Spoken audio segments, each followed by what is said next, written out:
Y justamente la cantidad de personas fallecidas, sin duda, fue un punto que llamó mucho la atención. Averiguamos con expertos las posibles causas y efectos de un impacto de alta energía como este.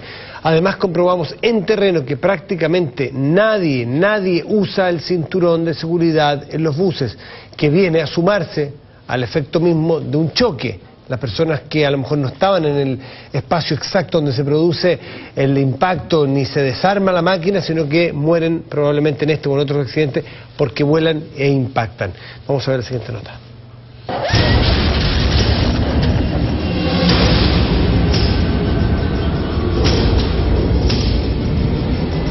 Lo devastador que puede resultar un choque a bordo de un bus queda reflejado en estas imágenes, registradas en un centro de pruebas. Los cuerpos vuelan, la estructura se deforma hasta que el metal colapsa y se transforma en un verdadero diluvio de cuchillos. Un choque a 90 km por hora equivale a caer desde 11 pisos. Súmenle la fuerza de otro vehículo que avanza a la misma velocidad en sentido contrario, como ocurrió en el accidente de la autopista del Sol. Una colisión registrada además en una hora crítica. El horario por donde, digamos, el bus efectuó su trayectoria fue muy malo porque gran parte de las personas efectivamente venía durmiendo y nosotros creemos que vamos a tener capacidad de reacción frente a un pequeño movimiento de responder y la verdad es que no es así. ¿Alguna vez le han exigido ponerse el cinturón de seguridad, por ejemplo? Una respuesta que da la gran mayoría de los pasajeros de buses interurbanos. Pero las cifras son decidoras. Si se usara cinturón, el riesgo de morir disminuye en un 80%. Las pruebas así lo demuestran. Los muñecos protegidos prácticamente quedan intactos en sus asientos al momento de un impacto relativamente normal. Algo que no sucedió en la vida real este martes con los pasajeros del Turbus. Y el cinturón de seguridad es obligatorio para todos los buses desde el año 2007 en adelante. Claramente no se están usando. Este vehículo es del año 2004, ¿verdad? Por tanto, no estaba cubierto por esa obligación. Pero el panorama no es mucho mejor en los vehículos que sí cuentan con el dispositivo. Durante la jornada viajamos en buses para realizar un simple pero categórico experimento. Ver en terreno si la gente usa el cinturón y más aún, cuál es la actitud de los auxiliares o choferes frente a esta básica medida preventiva. Ponga atención. ¿Por qué va sin cinturón usted? ¿Ah? Nunca se pone, pero es peligroso. ¿Ah? No. ¿Para qué le voy a decir no? Yo verdaderamente nunca me he preguntado. Pero no es una norma, aunque no lo quiera ocupar, exigir su uso. No, o sea, aquí nosotros le ponemos, yo por lo menos, conmigo. Claro. El de ella, no sé. Pero no es un manual de estilo usted exigirle a los pasajeros del primer asiento instalarse el cinturón. No. Los buses que ingresan al país deben traer el cinturón de seguridad incorporado. Más bien no contemplan el uso del cinturón, lo que hace que hoy en día los pasajeros tengan la opción de usarlo o no. Sin duda la ley es urgente, pero la realidad es otra. 9 proyectos de ley sobre el uso obligatorio de cinturones de seguridad en los buses sigue sin avanzar en el Parlamento. Lo que sí avanza son las muertes, las mismas que podríamos evitar si las cosas se agilizan allá en Valparaíso. Nos acompaña esta noche Francisco Fresard, es ingeniero civil en transportes, especialista en seguridad, en prevención de riesgo de tránsito y miembro del equipo justamente de prevención de accidentes de la Universidad Católica. Francisco, gracias por venir, buenas noches. Buenas noches, gracias por la oportunidad de hablar del tema. Sí, bueno, me imagino que la oportunidad dices tú porque tú en teoría estás permanentemente dictando cursos, viendo lo que puede pasar y te encuentras lamentablemente con estos hechos empíricos donde se demuestran un montón de cosas que ustedes pueden prevenir perfectamente que van a pasar. ¿Cómo te lo explicas tú con los antecedentes que tenemos hasta ahora? ¿Un accidente como este? En un accidente hay que distinguir dos cosas, lo que es la causa del accidente y lo que es la severidad de las consecuencias. Las dos normalmente no se relacionan, es decir, uno puede arguir, por ejemplo, en este caso he escuchado que el conductor se habría quedado dormido, hay versiones que eventualmente perdió el control, hay un frenazo previo, pero todo eso compone lo que es la causa del accidente. Yeah. Sin embargo, la severidad del accidente, hay dos fallas principales que ocurrieron. Una es lo que veíamos recién, que ninguna de las personas llevaba el cinturón de seguridad. Y la otra es que el sistema de contención no contuvo al bus, y eso es una falla normal en nuestras carreteras. Eso te refieres a la línea, a la barrera de separación de las pistas, claro, que fue el gran avance que tuvo con las concesiones de carretera, que decían, bueno, va a mejorar mucho porque ya no tenemos una pista por lado, sino que están segregadas y separadas, los que van en un sentido y en otro. Sin duda, quizás esa es una de las medidas más eficientes en disminuir la accidentalidad de las rutas. Sin embargo, en nuestras carreteras, en todas, públicas o privadas, urbanas o no urbanas, el sistema de contención es siempre un talón de Aquiles. Sí. Es una falla mal diseñado, permanente. malos los elementos que se usan, ¿qué? Es mal diseñada, y yo diría que hay una carencia de capacidad técnica en los ministerios, en particular el Ministerio de Obras Públicas, para resolver esa situación. Porque lo que da más rabia a uno como especialista es que eso está en la norma, está en el manual de carretera, que conforme a la geometría de la vía, y la demanda que la va a usar, es decir, conforme a la proporción de tráfico pesado, debe ir aumentando el nivel de rigidez o la capacidad de contención de las barreras. Sin embargo, acá casi por defecto se diseña con la cinta metálica más simple. El desde. El desde. Todo el desde. Todo el desde. O sea, ¿todas las carreteras chilenas tienen el desde? Yo me atrevería a decir que sobre el 95% de los kilómetros habilitados tienen la cinta esta del más simple. Por ejemplo, la ruta norte-sur, que está concesionada de La Serena a Puerto Montt, ¿está con la segregación desde de protección? Sí, absolutamente. ¿Toda? Desde ya está ahí, o sea, parte y muere la misma solución de una barrera simple que es para vehículos livianos en un cierto ángulo. Y claramente esta no la ha contenido. En particular, desafortunadamente me ha tocado investigar y periciar los accidentes más severos que ha habido de pasajeros, 4 accidentes de buses en los últimos 5 años. Eso suma 70 personas. Este quinto accidente suma 90 personas. Entonces es inconcebible que por una falla de diseño, todos en el sistema de contención, excepto uno en el norte, un camión a la salida de Antofagasta, pero los otros 4, es decir, estoy sumando 76 personas muertas por esta causa. 4 accidentes muertas porque estaba mal diseñada la barrera. Entonces eso no es una causa, ese es una falla, porque es el aumento de la severidad. Entonces eso es responsabilidad exclusiva del operador de la vía. Me imagino que tiene que ver con costo. Tiene que ver con costos. Sí. ¿Cuánto cuesta? ¿Qué porcentaje más caro es haber tenido una línea separatoria, una protección que separe las vías adecuadas a la demanda de esta vía en particular, que es la Carretera del Sol, respecto a la que se puso, que tu juicio es desde, que es rasca? Exactamente, es muy precario, es lo que no se debiera hacer. ¿Cuánto más caro costaría tener la adecuada?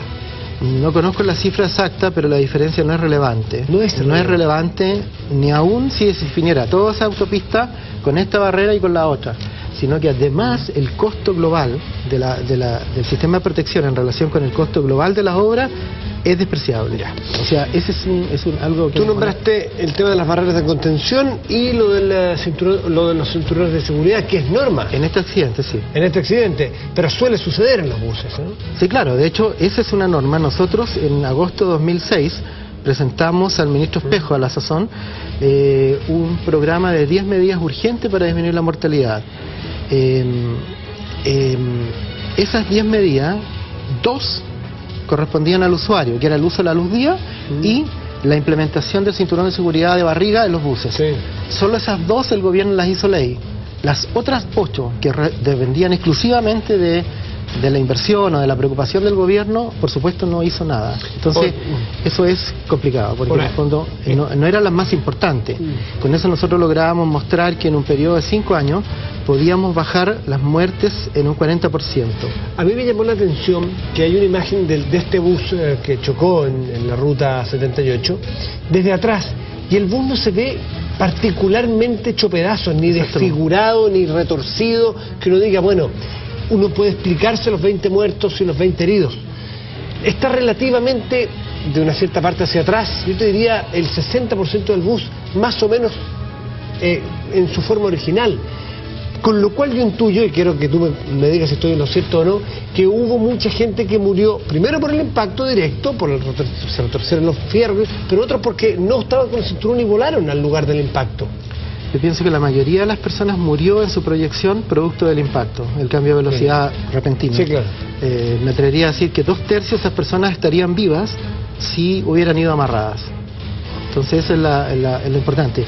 Y otra cosa muy relevante en este caso, aún no investigamos el accidente, no sé si lo deberemos hacer probablemente, pero en este bus viene por la primera pista y pierde el control. O sea, la policía habla de una frenada de 40 metros. En consecuencia, es probable que haya tenido una acción elusiva o algo. A un auto más chico. A un auto más chico, un perro, algo que se haya metido en la vía. Entonces el conductor, al hacer la maniobra elusiva, pierde el control, se va a la segunda pista, atraviesa e impacta de frente al camión que venía en sentido contrario. Pero esa pérdida de control también es inaceptable. Porque en nuestro país es probablemente, tú te acuerdas, y yo me acuerdo cuando uno iba a la playa, sonaba la chicharra. Sí, sí. Eso era 20 años atrás, 30 en mi caso. ¿Cómo es posible que con toda la tecnología que existe hoy día, todavía nuestro sistema de control sea una chicharra, por un lado, y un tacógrafo a tinta? Que todas las veces que yo he pedido en la investigación del accidente el tacógrafo, no, que falló el estilógrafo, no, que no estaba, que se manchó, que se ramó la tinta. No sirve. O sea, ¿cómo es posible, existiendo tecnología a punta? ¿Tú te refieres a chicharra que cuando pasa la velocidad que todo el mundo dice que sonó y que el conductor sonó varias veces? ¿Qué hay en otras partes donde se tiene la mejor seguridad vial y carretera? ¿Qué se usa? Hay distintos sistemas electrónicos de control. O sea, uno de los más notables es el que se llama ISA en inglés, que es un sistema adaptativo inteligente, o sea, de velocidad, que se usa en Suecia y que se va a implementar en todos los autos que andan en Suecia de aquí al año 2025, y empezó hace 5 años. ¿De qué se trata? Gradualmente. Se trata que todas las vías están georreferenciadas con la velocidad asignada. Es decir, tú entras a una vía y te indica inmediatamente un detector que la velocidad ahí es 40 y tú debes bajarla. Y el pedal se te pone duro. O sea, tú notas inmediatamente que no puedes seguir acelerando. O sea, superar la velocidad aceptada en cada tramo de la vía es un esfuerzo extra, hay que querer hacerlo. Exactamente. No se te puede ir de las manos la velocidad. Nada, tú no puedes decir no me fijé, porque el aviso te llega ya y te llega el pedal del acelerador. Y además, si tú en 5 segundos tú no modificas tu velocidad, queda grabada como una infracción. ¿Cuánto cuesta eso? Muy barato, porque hay que ver cuánto cuestan las muertes. No, está bien, nada es comparable con las vidas y estamos todos nosotros lo hemos propuesto en sistemas cerrados como las compañías mineras, incluso las compañías de buses, que es despreciable nuevamente en el costo del valor del vehículo. Estas cosas son ya un estándar comercial, ni siquiera un prototipo, nada. Entonces, esas cosas se deben hacer. Entonces, volviendo atrás, que nosotros estamos en la edad de piedra del control de velocidad, en la edad de piedra del control de circulación. Por ejemplo, hace 2 o 3 años atrás, la CONACET nos pidió que revisáramos el cambio de la normativa de los vehículos para ingresar al país. Nosotros dijimos que todo lo que había era poco contribuyente a la seguridad, es decir, el espejo retrovisor abatible y una serie de cosas que contribuyen re poco. Incluso el ABS. El ABS se vende como la gran cosa, sin embargo ese no es un sistema de seguridad, es un sistema de emergencia que poco contribuye a evitar un accidente. Propusimos el control electrónico de estabilidad, que si ese bus lo hubiera tenido hoy día, ese accidente no hubiera ocurrido, porque eso toma el control del vehículo.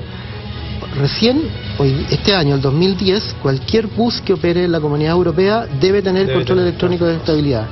Y si uno ve, por ejemplo, otros accidentes como las niñitas del colegio Cumbre, en que el bus quedó intacto, ahí perdió el control, esas niñitas tampoco iban amarradas, pero si el bus hubiera tenido el control electrónico de estabilidad, eso no ocurre en ese accidente. Entonces, a eso yo llamo que estamos... Son empresas probablemente muy rentables, que tienen gran presencia en todas partes, inversión en máquinas carísimas. A lo mejor poner esa tecnología puede ser un costo marginal y quizás hay que empezar a... Es un costo marginal que probablemente ni siquiera en esa industria movilizando personas, seres humanos, a lo mejor hay que exigirlo. Me suena sin conocer yo el detalle técnico, Francisco. Claro, es que mi opinión es que no debiera ser exigido, sino que las compañías debieran mejorar su producto por sí mismas. O sea, ¿por qué estamos en esta sociedad que tenemos que, si el gobierno lo exige, lo pide, lo fiscaliza, la gente lo hace? No, uno debe pensar que uno mismo se está salvando en consecuencia de exigir eso. Ya, pues entonces esperamos que las empresas cuando quieran competir, compitan diciendo yo tengo mejor seguridad, y que el público aprenda no solo a ponerse el cinturón, sino a elegir a las que tengan mejores normas de seguridad. Francisco Freser, sería una idea. Sería una muy buena idea y a lo mejor evitaríamos estar tan tristes hoy, porque la verdad es que ha sido un súper impacto para todos. Gracias, Francisco, por venir a la última mirada. Buenas noches. Okay.